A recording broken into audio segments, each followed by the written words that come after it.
Boa tarde. Como a gente combinou, eu vou continuar, então, a aula de hoje, até o momento da carnavalização, para enviar para vocês pelo Classroom, tá? Então, vou abrir de novo aqui a PowerPoint, do ponto onde a gente parou. Então, eu falava na aula, na primeira parte da aula, sobre a relação, né, da voz, entre as vozes sociais, para se pensar o enunciado do meme, composto pelos fãs, e que, na verdade, colocava em semelhança, em pé de igualdade, o Bolsonaro e o Voldemort no Harry Potter, né? E aí nós iríamos entrar na próxima figura, que é uma charge do Latuf, que eu analisei com a Ana no artigo que está publicado na revista da Abrali. Vejam que, para pensar de novo, né, para pensar a charge, eu fiz a extração temática, deixa eu pegar a canetinha aqui, que eu esqueci. Opa. Eu fiz a extração temática, tá? Das cores da charge, porque como ela é um enunciado materialmente verbo visual, e aqui a gente vai ver o vocal aparecendo, ainda que a materialização seja aparentemente só o verbo visual, eu fiz a extração da gradiência das cores, que é de tal a tal cor, ou de tal em tal tom, né, para mostrar, e da técnica, né, que é a complementar, nesse caso, da extração para a construção, né, para a produção da charge. Quando a gente trabalha com um enunciado como esse, que mostra, que apronta, né, expressa a posição autoral a partir do não verbal, né, do visual, do vocal, mas também do verbal, a gente tem que levar esses elementos em consideração. Uma coisa que é importante a gente pensar é que, para esses enunciados, eu não posso falar, bom, primeiro eu vou analisar o verbal, depois eu vou analisar o vocal, depois eu vou analisar o visual. Não, porque a unidade enunciativa é uma só, e ela considera todas essas dimensões juntas, ela é composta por essas dimensões. Então, eu não posso separar. Eu fiz aqui, por uma questão didática, uma separação em quadrantes, né? Eu dividi a charge em 4, com essas linhas pontilhadas vermelhas, porque vou falar também da posição, né? Quadrantes inferiores, direita, esquerda, isso também vai fazer diferença e vai mostrar valoração. E aí, eu também vou falar desse balão aqui, que não é exatamente um balão de fala, veja aqui na bordinha dele, tem um estremecido aí, que é para marcar no visual o vocal, assim como dentro do balão a gente tem aqui o uso forte das exclamações, que também vão marcar isso, além da caixa alta, né, tudo em maiúsculo, e em negrito, trazendo aí o grito vociferante desse sujeito da chat, né? Bom, vamos lá. Essa charge a gente analisou, eu e a Ana, no artigo da Abralin, que a gente fala sobre necropolítica e necropoder, que é uma noção do Mbembe. A gente utiliza essa noção junto com as questões bakhtinianas que a gente analisa, especialmente de signo ideológico, para mostrar o quanto que, na pandemia, as ações do Bolsonaro, seus pronunciamentos, as suas recomendações medicamentosas sem ele ser médico, entre outros atos, mostram um compromisso, não é um descompromisso com a vida, é mais do que isso, é um compromisso com a morte, né? É o que o Mbembe vai chamar de necropolítica. A estratégia de governo do Bolsonaro é uma estratégia necro, é uma estratégia de morte. Lembrem que na outra aula que eu falei sobre método, eu trouxe uma das capas da revista Piauí, ele beijando, que é de maio de 2020, momento do começo da pandemia, né, que foi de março para cá, então 2 meses depois, ela coloca na capa o Bolsonaro beijando a morte, né? Então, lá naquele momento, já o ano passado e no começo da pandemia, isso já ficava claro. Mais do que isso, o que a gente mostra no artigo, eu e a Ana, é que desde a campanha e de antes da campanha eleitoral de 18, a voz social que o Bolsonaro semiotiza, que ele verbaliza, que ele expressa, é uma voz social de morte, né? A favor da ditadura militar, a favor do assassinato, a favor da tortura, a favor da discriminação, né, do exílio, também da não campanha social, da exclusão e não da inclusão, né? Tirar medicamento para tratamento da AIDS. Ele já estava não querendo dar medicamentos que já estavam conquistados. Comprar vacina, óbvio que ele não iria querer, né? E aí a gente vê que entre o que ele vai chamar, ele, o Guedes e um grupo de empresários, quando vão ao STF, o que eles vão chamar de CPF e CNPJ, para igualar empresas e pessoas, né? Pessoas jurídicas e pessoas físicas, é muito simples para ele. Entre a economia e a vida humana, a economia. Ele já fez essa escolha desde sempre, né?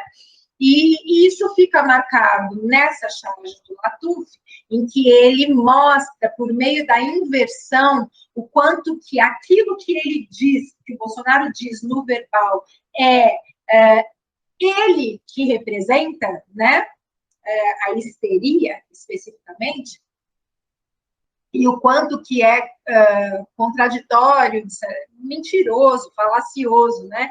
Esse discurso dele, de quem despreza as mortes, os caixões se avolumando aí nos quadrantes inferiores, e ele não só não indo atrás de solução, mas ainda piorando, porque os caixões saem da sua boca, né? Vejam aqui, né? Eles saem da sua boca mas como que eles saem? Pela contaminação. Olha o jato de saliva, né, branca que está saindo aí da boca do Bolsonaro, né? A ideia, né, esse sujeito que anda sem máscara, etc. e tal, que aglomera, que fala com seus súditos e tal. E são súditos mesmo. Desculpa.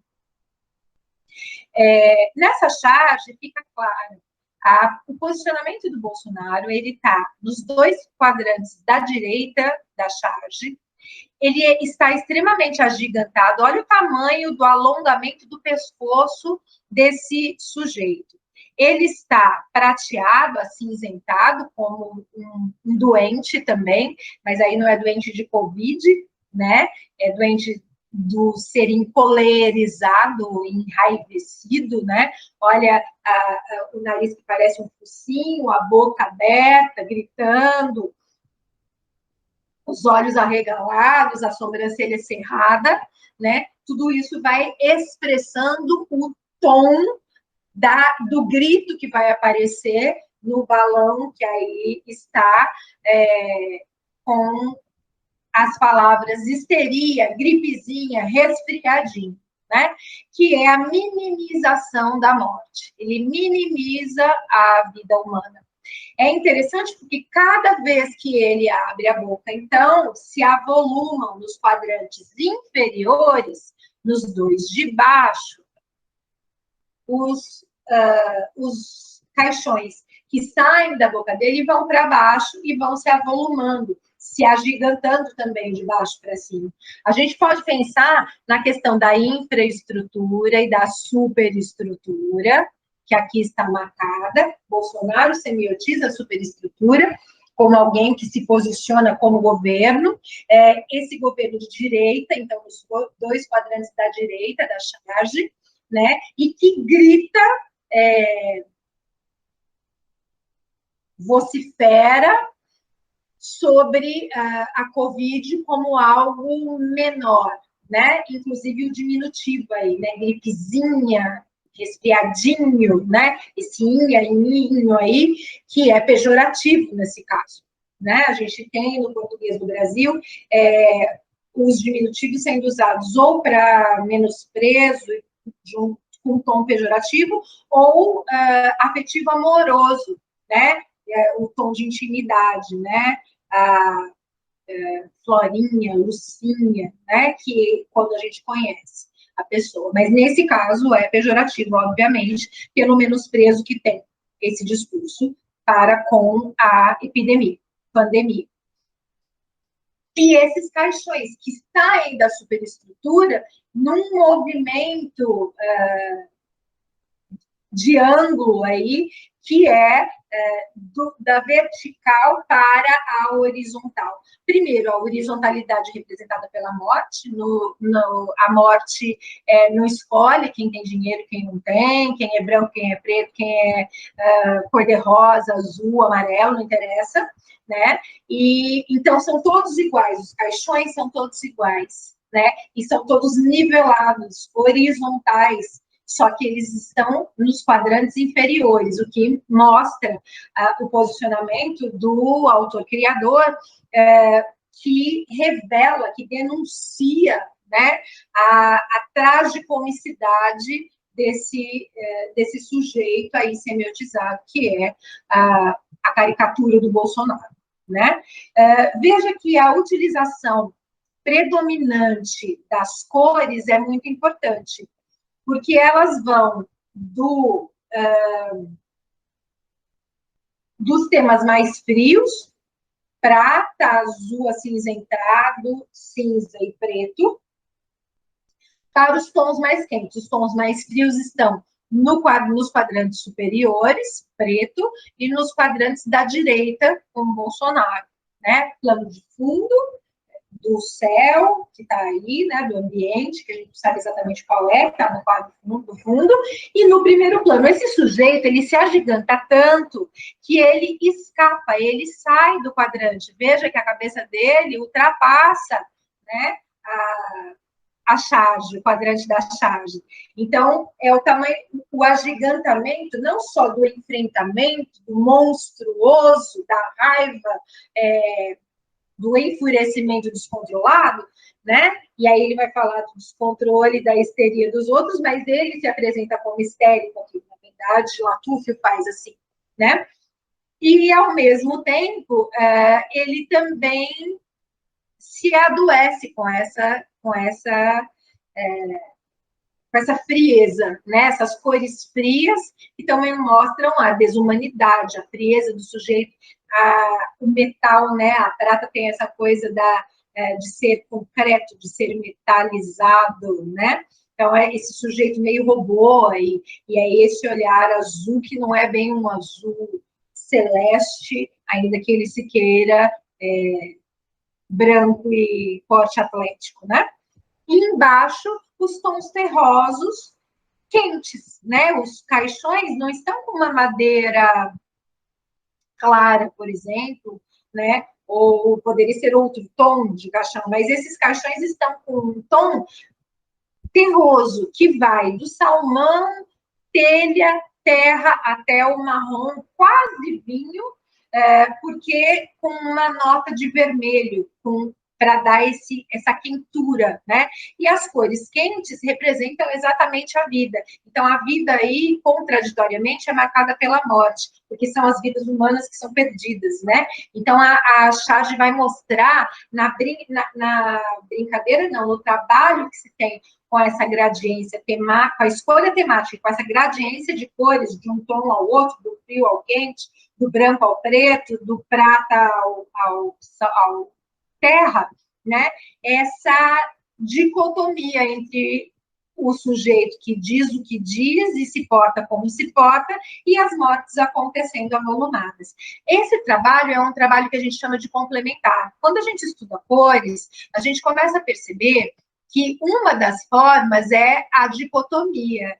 A dicotomia, quando, nos estudos cromáticos, ela é chamada de complementar, são os opostos complementares. Não é só no estudo das cores que isso é visto dessa maneira. Então, veja que sai do laranja aqui, né? Esse tom laranja vai do laranja quase vermelho para o preto, um tom sombrio, que é da vida para a morte, né? E com um pouquinho aqui, né, de cinza, que é o preto com um filtro que vai clareando, clareando, clareando, filtro branco, que vai deixando esse sujeito metálico, robotizado, né, desumano, né? Então, é interessante a gente pensar o quanto que essa charge vai mostrar o compromisso que esse governo tem, e ele explicita isso, como um compromisso com a morte, né? Aquele beijo lá da Piauí, a gritaria que está aqui, o contrato que vai pensar os CNPJs na UTI, ele preocupado com isso, enquanto que as pessoas morrendo sem oxigênio agora, né, no Amazonas, sem nós todos sem vacina, tudo bem, toma cloroquina, vai se prevenir, como se existisse um remédio de prevenção. Isso tudo não é simplesmente um desleixo, ou uma ignorância, ou um não saber trabalhar e administrar, ou ter estratégias de planejamento de governo. Não. Na verdade, a estratégia é matar, né? E isso estava claro desde a sua campanha. Bom, aí eu já falei um pouquinho sobre gêneros do discurso, eu vou só aprofundar nos itens que ficaram, que eu acabei não falando, né? Então, para começar, eu trouxe aqui uma citação do Bakhtin, em que ele diz: em cada época da sua existência histórica, a obra é levada a estabelecer contatos estreitos com a ideologia cambiante do cotidiano, com a ideologia da infra e da superestrutura das forças centrípetas e centrífugas, como a gente estava falando, a impregnar-se dele e alimentar-se da seiva nova secretária. É apenas na medida em que a obra é capaz de estabelecer um vínculo orgânico ininterrupto com a ideologia do cotidiano de uma determinada época que ela é capaz de viver nessa época. É claro, os limites de um grupo social determinado, né? E é interessante pensar por que você trouxe essa citação para falar dos gêneros aqui. Exatamente porque os gêneros vão mostrar para a gente, a partir da ideia do grande e do pequeno tempo, né? Do cotidiano, daquilo e do não cotidiano, ou oficial, que a gente vai tendo alguns elementos enunciados, alguns enunciados compostos genericamente, por exemplo, pelos cumprimentos, que são banais, diríamos assim, né? No cotidiano, a gente usa bom dia, boa tarde, olá, como vai, tudo bem, né? E que não tem grandes expressividades, né? Eles são enunciados que não tem um acabamento estético maior, secundário, como o Bakhtin chama, né? Gêneros primários e secundários. Mas aí você pega uma canção com a letra como é a de Sinal Fechado, do Paulinho da Viola de Chico Buarque, por exemplo, em que não é a função fática que predomina, mas a função poética. A função poética, ela se expressa pela função fática. A função fática está a favor, a serviço da função poética, né? Porque a letra é toda composta de olá, olá, como vai? Tudo bem? Eu vou indo, e você? Né? Passa lá em casa, eu vou bem, e as crianças, o sinal vai abrir, né?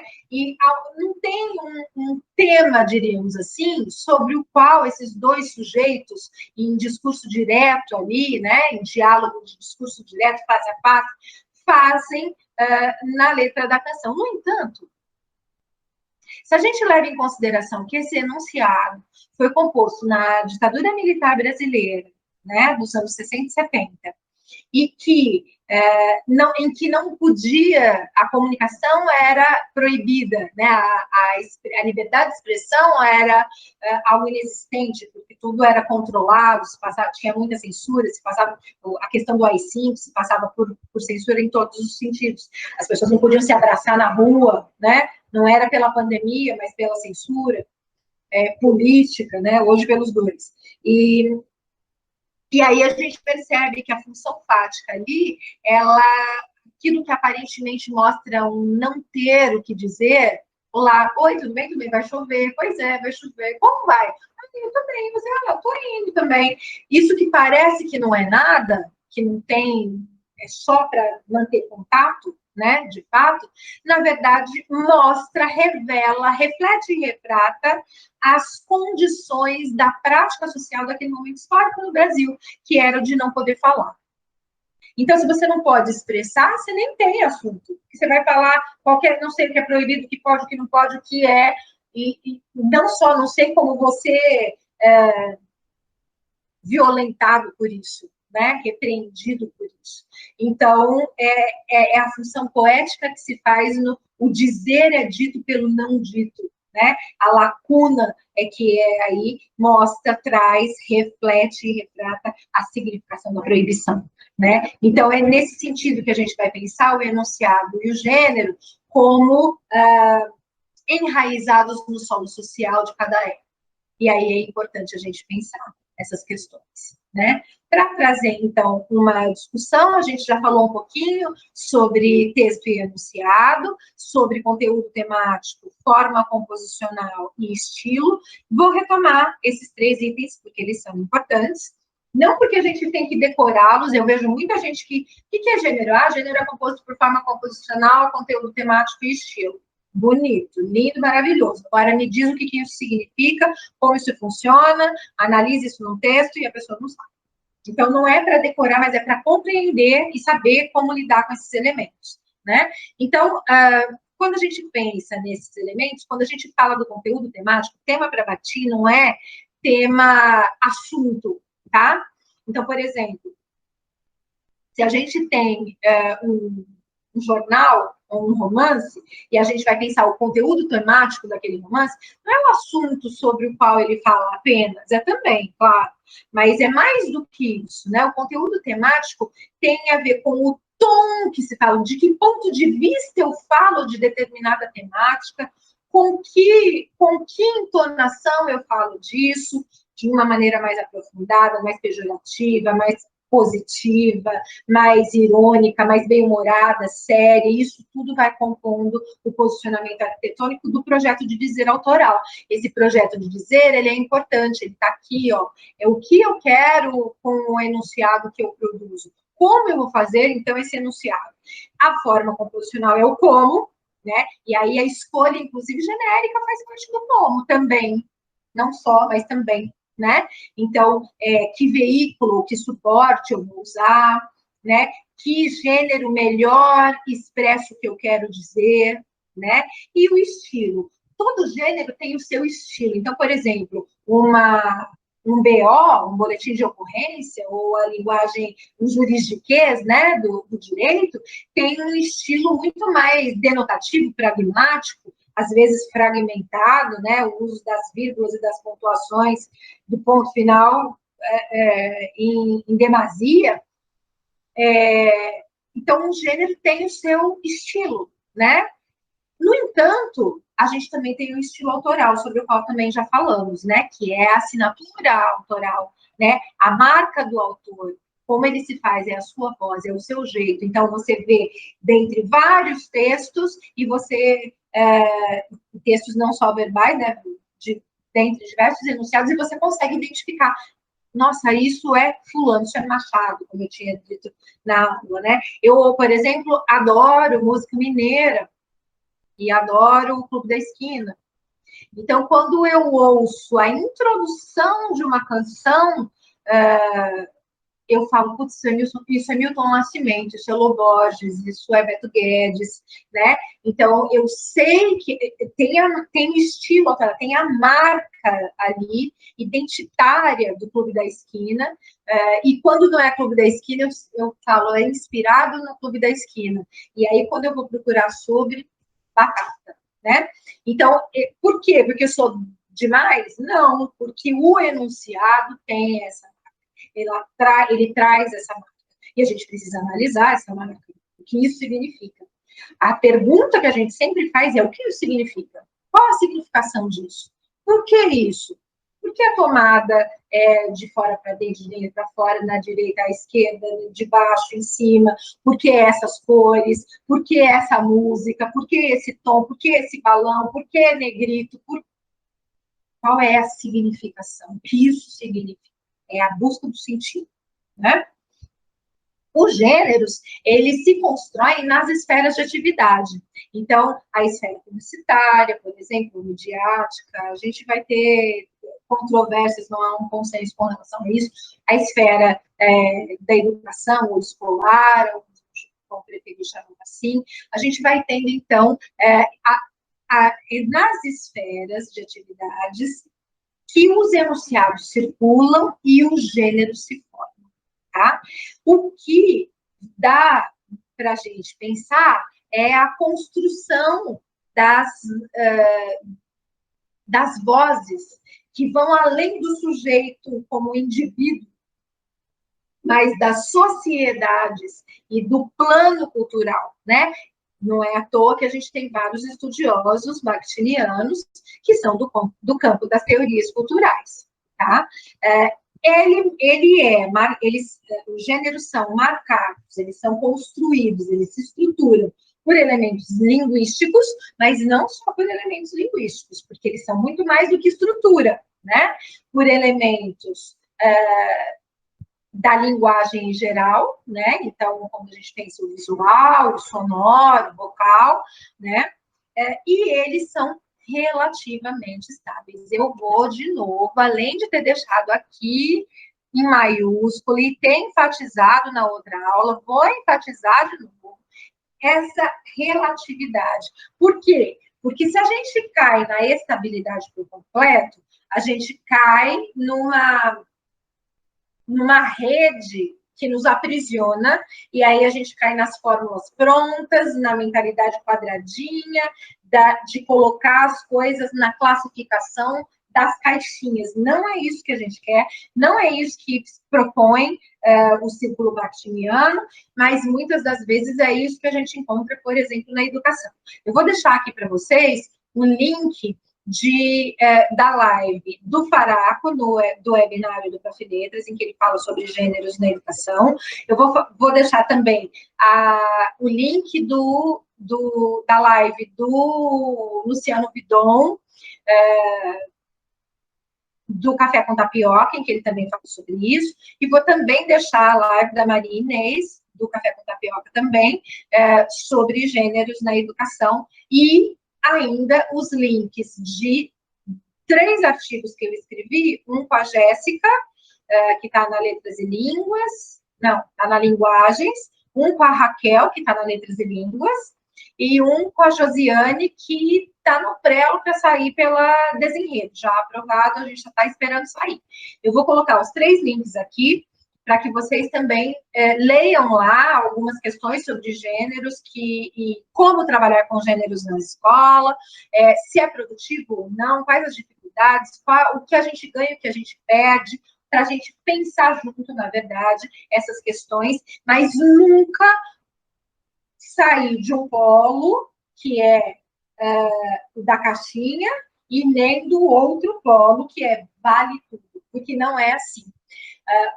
Os enunciados e os gêneros têm regras, a língua ela é ao mesmo tempo aberta e fechada, a gente tem que saber como lidar com a flexibilidade entre o aprisionamento e o caos abissal da falta total de regra, não é isso, né? É essa baliza que a gente vai tendo que aprender, tá? E isso não só na educação, mas para fazer a análise de enunciados também. Não importa muito para nós, nos estudos batinianos, considerar a mera classificação. Ah, esse enunciado, ele é do gênero tal, mas isso é gênero? São perguntas que a gente ouve muito comumente.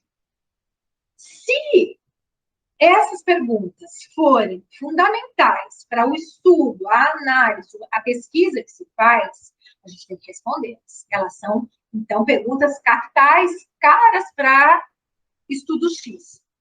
No entanto, se elas não são carro-chefe, sine qua non, quer dizer, fundamentais, né, para determinados estudos, se o objetivo de determinado estudo não é esse, por que eu tenho que necessariamente falar de gênero? E eu estou falando isso porque a gente ainda tem uma mentalidade muito estrutural. Em que sentido? A gente quer botar etiqueta nas coisas, né? E aí é contra essa classificação que eu estou colocando aqui a questão. Por quê? Porque classificar não nos interessa, porque não nos ajuda a entender a significação. Classificar por classificar é vazio. Tão vazio quanto fazer análise sintática pela análise sintática. Agora, fazer análise sintática para entender a construção, o posicionamento, a função, isso é análise, e é fundamental. Tanto quanto fazer análise enunciativa da voz social, da construção ideológica, que muitas vezes parte, inclusive, da sintaxe. Né? Então, a gente tem que levar essas questões em consideração. Já falei que, então, se os gêneros se produzem nas esferas de atividade, eu tenho que levar em consideração a sua produção, circulação e recepção. Então, sem me alongar muito, eu vou para um exemplo o exemplo que eu trouxe é o exemplo de memes sobre Dom Casmurro. É parte de um corpus que eu analisei junto com a Jéssica no artigo que eu vou mandar o link para vocês. Lá a gente analisa o Dom Casmurro romance, o Dom Casmurro HQ, o Dom Casmurro na minissérie Capitu. Essa é a tese de doutorado da Jéssica. Mas a partir daí a gente traz para cotejar alguns enunciados que circulam nas redes sociais e que têm a ver, né, por leitores, por fãs, por pessoas comuns, que vão produzir a partir do Machado. E é desse ponto de vista que, de novo, vamos voltar aqui na citação, né? A gente vai ter essa ideia de que o enunciado fica ou não fica para o grande tempo, que é o tempo histórico, é o tempo da humanidade, né? É a temporalidade, se a gente assim quiser chamar, dos textos. Então, Machado, e especificamente, já que eu vou falar dele, né, Dom Casmurro, está no grande tempo, porque já faz parte, inclusive, do imaginário do brasileiro, mesmo aquele que nunca leu Dom Casmurro. Então, se a gente assiste uma novela da Globo que tem uma mulher que, num primeiro momento, tinha uma vida um pouco mais aberta, digamos assim, o nome da personagem, Capitu, né?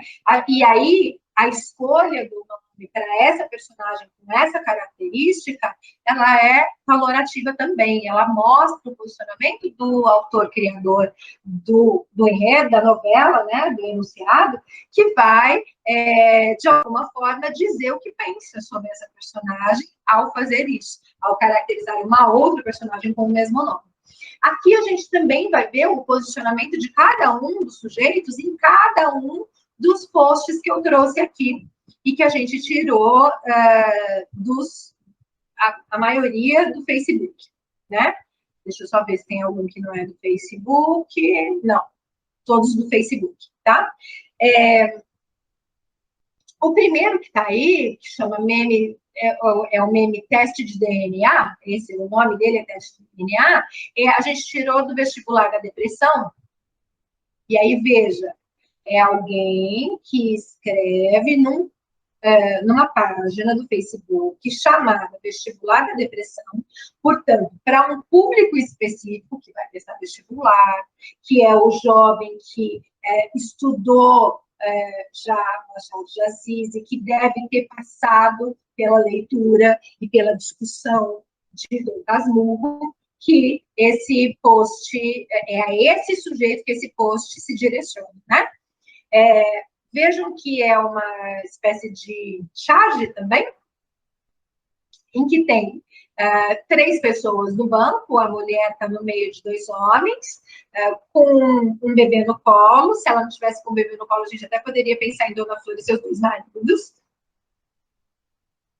Mas aí aparece na porta, em pé, com uma prancheta na mão, aquele que deve ser o médico, ou o secretário do médico, ou o enfermeiro, enfim, chamando, e aí o nome aparece, Capitu.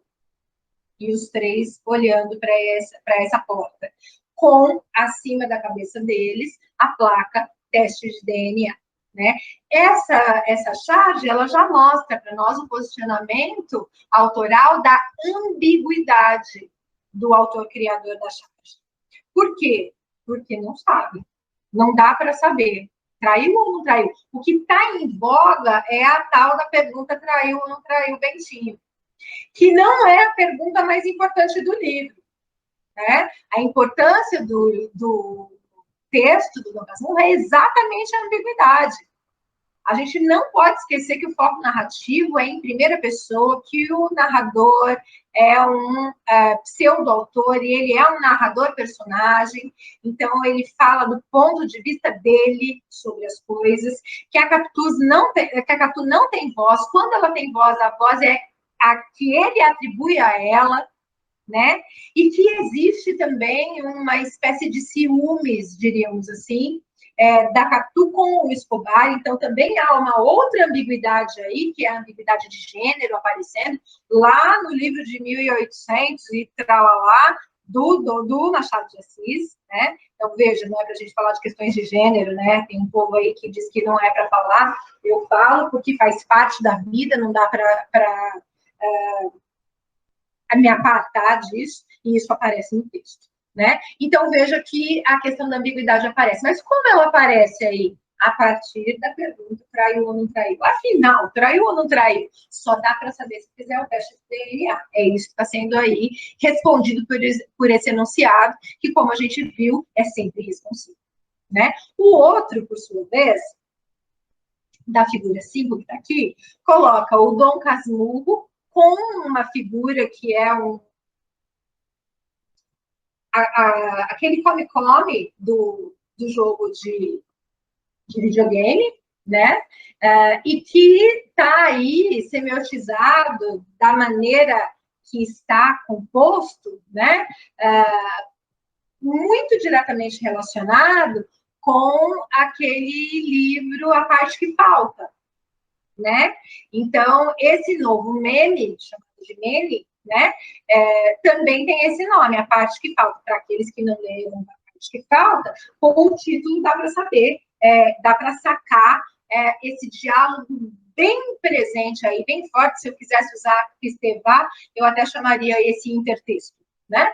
A forma composicional do enunciado se dá exatamente como acontece o enredo, o desenvolvimento do enredo do livro, A Parte que Falta. A Capitu, né? Versão da Capitu, não é a Capitu, mas é a versão da Capitu, que está ali do lado da parte que falta, ela está afundando. Ela poderia ser a parte que falta. Qual é a parte que falta? A parte que falta é a versão da Capitu. Também temos aí um posicionamento claro do autor-criador. Não dá para dizer nada, porque falta uma parte. Falta a voz da Capitu, falta a versão da Capitu. É interessante que quando a gente coloca em diálogo, né, do ponto de vista do intertexto, a gente sabe que no livro A Parte que Falta, o bichinho que está aí com o nome de Dom Casmurro, né, o come-come que está aí, ele tenta forçar, se encaixar na parte que aparece e que não quer ficar com ele e que não se encaixa nele, né? E aí ele se sente faltando um pedaço, né? Ele não percebe que aquela parte que falta é o inteiro dele, né?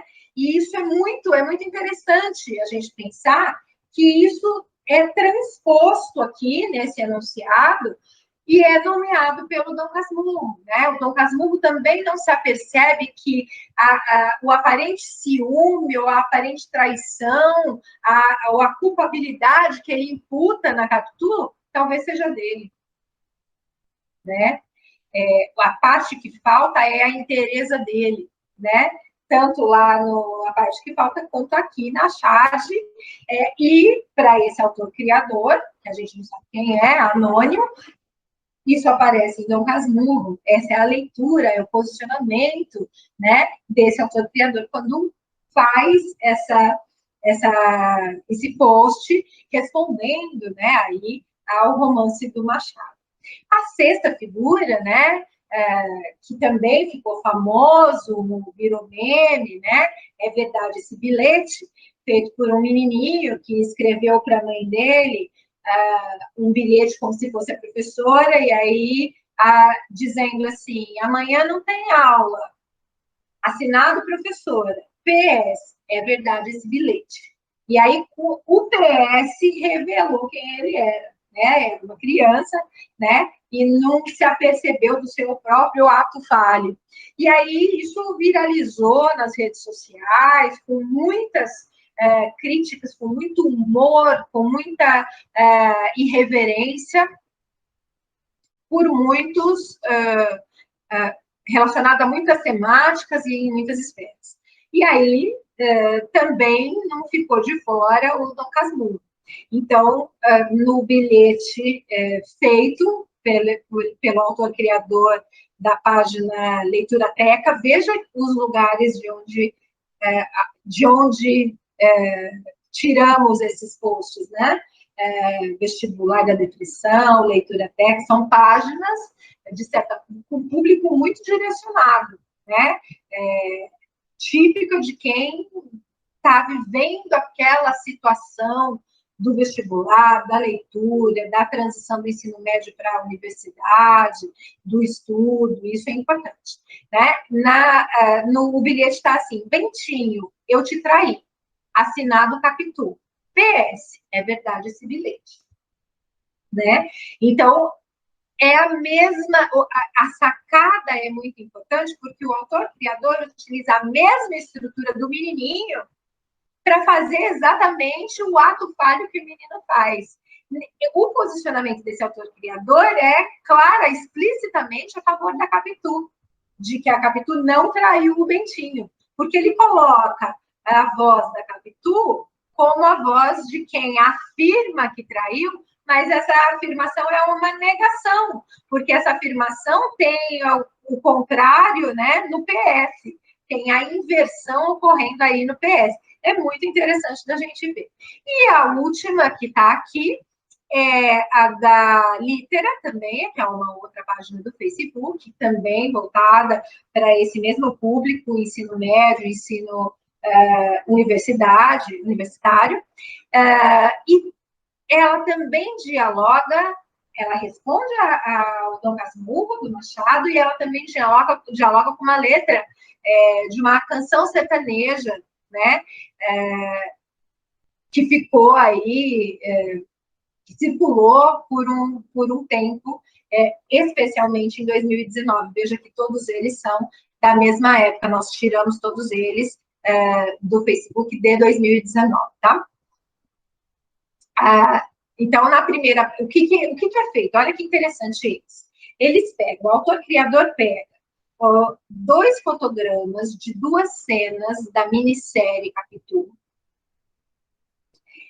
está respondendo à minissérie, mas também ao romance do Machado, e a resposta é dada pelo discurso da letra da canção sertaneja. Bonito, que bonito, hein? Que cena mais linda. Será que eu estou atrapalhando o casalzinho aí? E aí o que viralizou foi, será que eu estou atrapalhando o casalzinho aí? Foi esse verso da letra da canção que viralizou e teve um monte de gente que usou, inclusive, sem nem conhecer a canção, inclusive. Né? Deslocado da canção, se eu nem sei a canção, eu não entendo muito o humor, né? A irreverência, a ironia, a acidez que está aí, né? Que é o Machado olhando Capitu se encontrar com Escobar numa tomada de câmera central em close, né? Com a cara de espanto, né? De quem flagra algo errado, e a ironia pela letra da canção. Estou atrapalhando o casalzinho aí? Né? Então, essa ironia, de alguma forma, também vai mostrar o ridículo do Dom Casmurro, por um lado, e por outro lado, para aqueles que não vão entender a ironia, pode confirmar a traição da Capitu do ponto de vista do Dom Casmurro. Então, a ambiguidade também está aí prevalecendo. E veja que a gente está tratando de enunciados de gêneros mais cotidianos, diríamos assim, com um acabamento que não é o acabamento estético, por exemplo, da literatura, das obras de arte, né, das artes plásticas, da música e tal. E mesmo assim a gente tem um acabamento importante e a asserção de um posicionamento sempre. Por quê? Porque a linguagem não é neutra. E é desse ponto de vista que a gente fala que o signo é ideológico. São enunciados, que eu estou chamando de posts, né, que se configuram de maneiras diferentes, mas que circulam na rede social e que tem essa pegada a partir da temática da ambiguidade via traição, que existe em Dom Casmurro, como é que nós vamos lidar com isso? E é voltado para um público que circula num lugar de pessoas que, teoricamente, pelo menos, conhecem a obra muito bem, já leram ao menos. Tá? E o último exemplo que eu trago, deixa eu ver se é isso mesmo, se eu não estiver enganado. E o último exemplo que eu trago é um exemplo de uma cosplay, né? Que a gente também tirou das páginas de fãs. Está na tese da Marcela, que foi me orientando, e a gente também depois escreveu um texto, que é um capítulo de livro que acabou de sair, sobre gêneros do discurso. Eu posso pôr o link e o capítulo para vocês também, em que a gente discute como trabalhar, por exemplo, como fazer aquilo que os multiletramentos, que é a Roxane Rojo, que os documentos, né, PCNs, LDB, BNCC, vão propor, né? Tem muitas coisas, isso merece uma discussão específica, tá? Mas como é que a gente traz a diversidade, né, a multiplicidade da linguagem para dentro da sala de aula? Como é que eu pego aquilo que o jovem faz de um determinado grupo social, que é a partir da comunidade de fãs e das coleções dos fãs, né, que hoje maratonam seriados, por exemplo, e mais do que assistir os seriados, produzem, saem do seriado e vão para o computador e entram no Tumblr, em blogs, em diversas páginas e produzem não só discussões, debates, mas fanfics, fanarts, cosplay, como é o caso aqui, fanvídeos, né? Muito interessantes sobre aquilo que dizem. Então, de repente, pensar essa contribuição é fundamental para a gente pensar as linguagens. E, a partir daí, pensar também o canônico, né? Eu posso pegar o cosplay a partir de Sherlock, o seriado. Então, esse aqui é um fotograma do seriado Sherlock, é da BBC ou é da HBO? Acho que é da HBO. É da HBO. E que viralizou e que ficou muito famoso. Depois, aqui no Brasil, passou na TV Cultura também. E aí, estimulando esses alunos a lerem, a produzirem cosplay, fanfic, fanart, o que eles quiserem. Eu entro na discussão desses gêneros, como é que eles se constroem, e eu também posso ir para o Conan Doyle e ler o Sherlock, e a partir daí pensar a literatura, pensar o que é um folhetim, o que é um romance, o que é um... Então, dá para a gente fazer isso. A questão é Como? Eu tenho que ter repertório, acabou, se dá trabalho pra caramba fazer isso. Não importa. O que interessa é a gente pensar que não é fórmula, né? Então, veja que aí, nesse cosplay, a menina, né, uma mulher que está aí como personagem Sherlock, não importa, ela está como personagem, né, ela está morta, mas ela está de olhos abertos. E isso é fundamental, porque ela está encenando, semiotizando a queda de Sherlock, que na série está com o rosto todo ensanguentado, os olhos fechados, e é dado como morto. E termina a segunda temporada da série aí. E aí a série fica 2 anos sem produzir a próxima temporada, e nesse ato, muitas teorias dos fãs apareceram nas comunidades, né? Com várias temáticas, não só essa, mas essa foi a que mais apareceu, né? Como é que a falsa morte de Sherlock vai aparecer no primeiro episódio da próxima temporada? Que explicação eles vão dar para aquela queda que ele teve, para ela ser falsa? Como é que a gente vai solucionar esse enigma? E aí eles criaram diversas teorias que foram, por sua vez, incorporadas no primeiro episódio da terceira temporada, como uma forma de contemplar esses fãs, mas também de mostrar o quanto que algumas teorias e que alguns grupos são fanáticos e ridículos, né? Mas é interessante que nesse cosplay, né, a gente vê o olho aberto e olhando para a câmera, né? É muito importante porque revela que ele não morreu, a falsa morte, né? A queda de Sherlock, que não é só a queda do corpo dele físico, mas também da popularidade, né, de herói ele passar vilão, e aí a gente tem que ler. Para quem conhece os textos do Conan Doyle, ok, a gente sabe que essa morte é falsa, mas para quem não lê, vira até um spoiler, né? Porque aí começam a ter diversas teorias que vão tratar e que vão falar que ele vai voltar, porque ele não morreu. Né? E aí tem uma série de discussões, inclusive, sobre isso, sobre a relação entre a série e as obras do Conan Doyle. Nesse momento, ficou esgotada a obra do Conan Doyle nas prateleiras das livrarias e das bibliotecas também, né? Porque a série popularizou a história desse detetive que já é tão popular. Né? E aparece, então, a partir da série, dos livros, toda a comunidade de fãs discutindo essas questões, e isso poderia, por exemplo, ser levado para a sala de aula, pensando uma série de temáticas e de conteúdos programáticos a partir daí. Né? Como não é o nosso foco aqui, eu só trouxe para ilustrar mesmo. E aí a gente entra na questão da carnavalização, que eu vou continuar amanhã, na próxima aula, vou entrar nela na próxima aula, mas é importante a gente levar em consideração, veja que eu marquei todos os grupos que aqui estão, né? Todos os grupos que aqui estão, eu marquei com e não com ou, tá? Porque a carnavalização vai tratar da ideologia do cotidiano como inversão, a velha grávida, que eu vou trazer um quadro do Dali para a gente pensar, em um desenho do Paul Klee, né?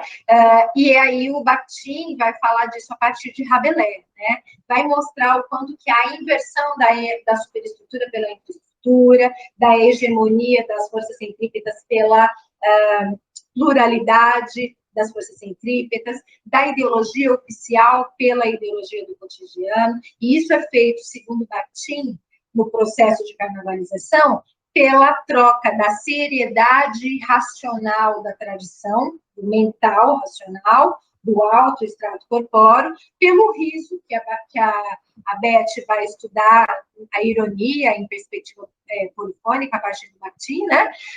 Então, pelo riso, a gente vai pensar como que a comédia, e aí, por isso eu estava falando de memes, né? Porque, de certa forma, os memes são a nossa resistência hoje a tantos absurdos que a gente vê, né? Então, pela passionalidade, pelo baixo extrato corpóreo, como o Bakhtin vai dizer, né? Vísceras, aparelho reprodutor, né? O banquete de Bach, né? Pelo popular, pela cultura, pela festa, né? Pela simbologia dos ritos populares. Então, amanhã a gente entra nessa discussão, aí a gente vai ver como que é que o Bakhtin vai tratar da subversão a partir do grotesco e do corpo carnavalizado. Tá? Por hoje era isso. Eu agradeço. Um abraço.